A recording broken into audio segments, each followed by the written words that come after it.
Alors dans cet exercice, on va voir la différence entre poser une masse de manière brutale sur un piston et puis poser la même masse au final mais par petits bouts et voir ce que ça va changer dans l'expression en fait du travail qui est reçu par le système. Bon. Alors le problème est le suivant, vous prenez un cylindre qui, avec des parois qui sont diathermales, donc qui laissent passer le transfert thermique, de sorte que on puisse être en contact avec la température T0 extérieure et qu'à la fin, à l'équilibre, on ait ce même T0. Vous mettez un piston. Alors le piston est de masse grand M. Il y a la pression P0 à l'extérieur. Une fois qu'on a atteint l'équilibre, enfin la mise en place de votre piston, on a une hauteur ici qui est H1 et à l'intérieur, on a une pression P1. Alors déjà, avec une section S ici pour le piston. Alors déjà, on peut se poser la question de la pression initiale. P1 va être simplement égal à P0 plus mg sur S. En faisant un petit bilan, un petit inventaire des forces, vous avez la force de pression interne sur le piston qui pousse vers le haut, la pression externe qui pousse vers le bas, et puis le poids qui pousse vers le bas en plus. Il doit y avoir équilibre parce que le piston ne bouge pas, et donc on doit avoir cette valeur de la pression. On rajoute une masse brutalement dessus, brutalement dans le sens, voilà, on la pose. Donc on a une grosse masse M0 supplémentaire dans le système.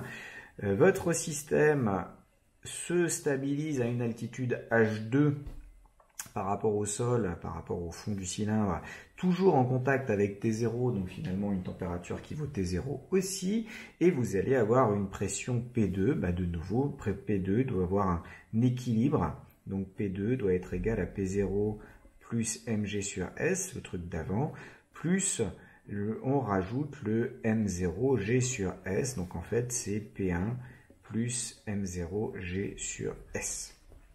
Et ça c'est la pression extérieure qui est imposée à votre piston durant toute l'évolution qui va être considérée, et donc le travail qui est changé avec le milieu extérieur, ce que l'énoncé note W indice T. Donc ça va être moins l'intégrale de la pression extérieure fois la variation de volume entre le volume initial et le volume final. Cette pression extérieure, on peut la sortir, elle est constante, elle est égale à ce truc-là.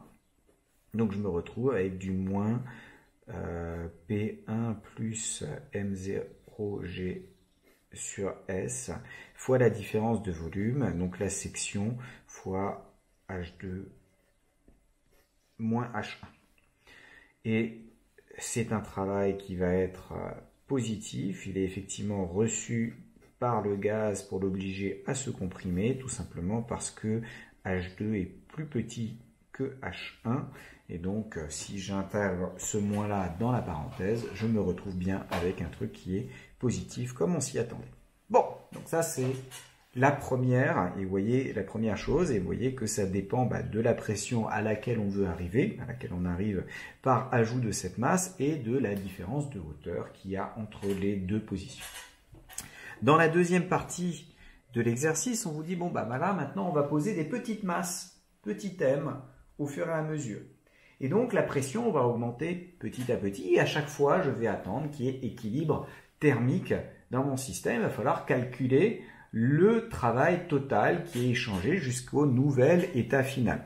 Alors le nouvel état final, étant donné qu'au lieu de mettre une grosse masse M0, on a mis des tas de petits m de sorte que la somme des petits m fasse aussi M0. On a donc la même pression à la fin, on a la même température, on a la même quantité de matière, forcément on a le même volume dans votre système. Donc le H2' que l'énoncé a annoncé, c'est en fait directement H2. Ça, on peut tout de suite le mettre, H2' égale H2, car vous avez même pression finale et même quantité de matière, et puis même température, qui reste égale à T0 à chaque fois. Ça, c'est une première chose.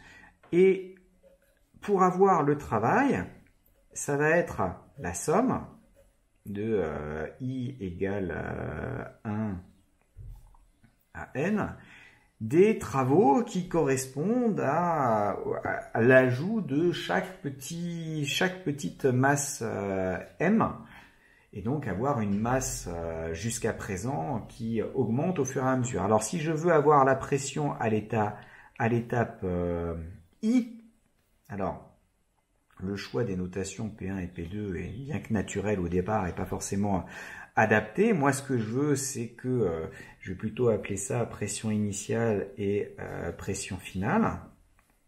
Hop, on change un tout petit peu les notations.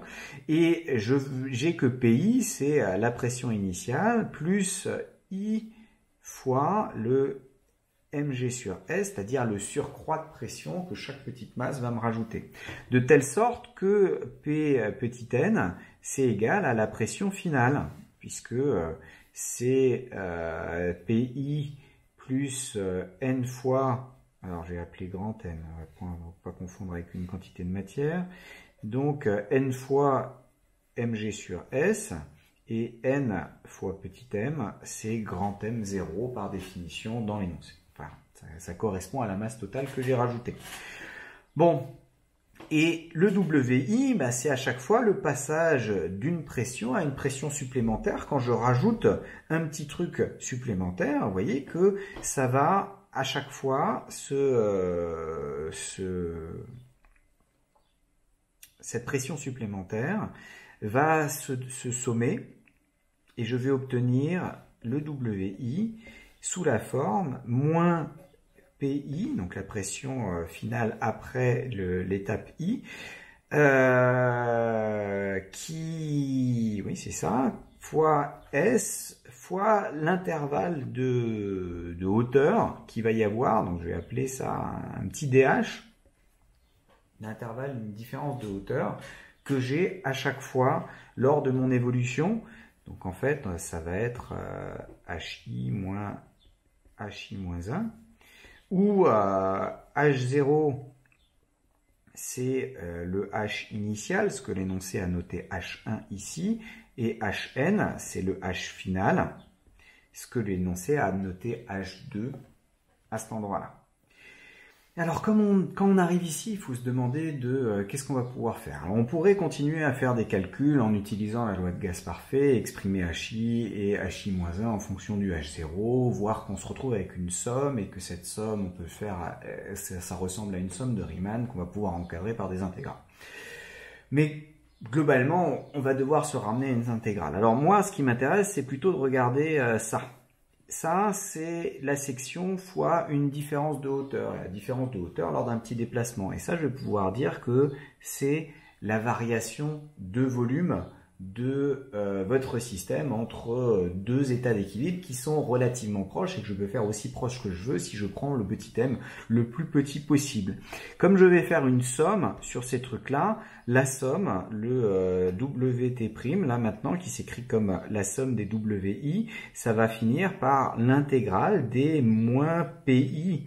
PI, c'est donc la pression à l'endroit où je suis dans mon système, fois la variation de volume. Donc ça me donne l'intégrale des moins PDV avec P qui va être en nRT0 sur V, étant donné qu'à chaque fois je suppose que j'ai gentiment attendu un équilibre avec le système extérieur de température constante T0, donc finalement une évolution qui va être une évolution isotherme. Et là, quand je fais cette intégrale-là du volume initial jusqu'au volume final, vous savez qu'on obtient du nRT0, ln du volume final sur le volume initial.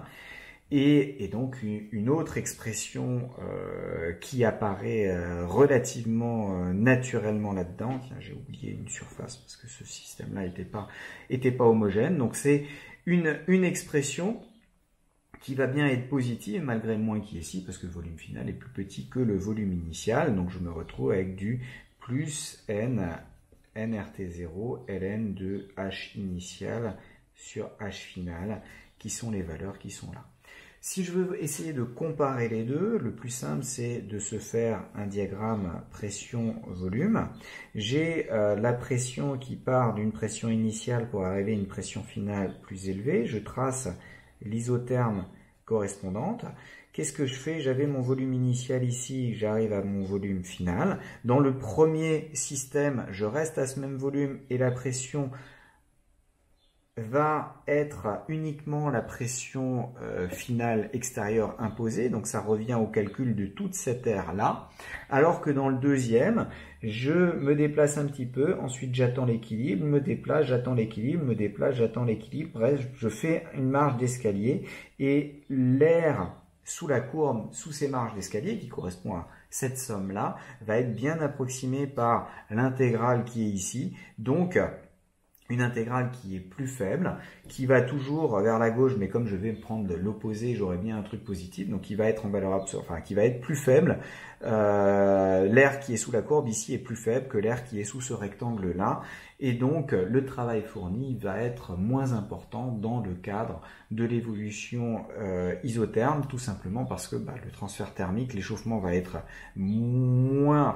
sera moins induit et donc le transfert thermique va être moins important vers l'extérieur. Comme vous devez avoir une variation d'énergie interne qui est nulle puisque la température initiale est égale à la température finale, le travail devra être moins important pour cette évolution qui se rapproche beaucoup plus d'une évolution simplement isotherme de votre gaz.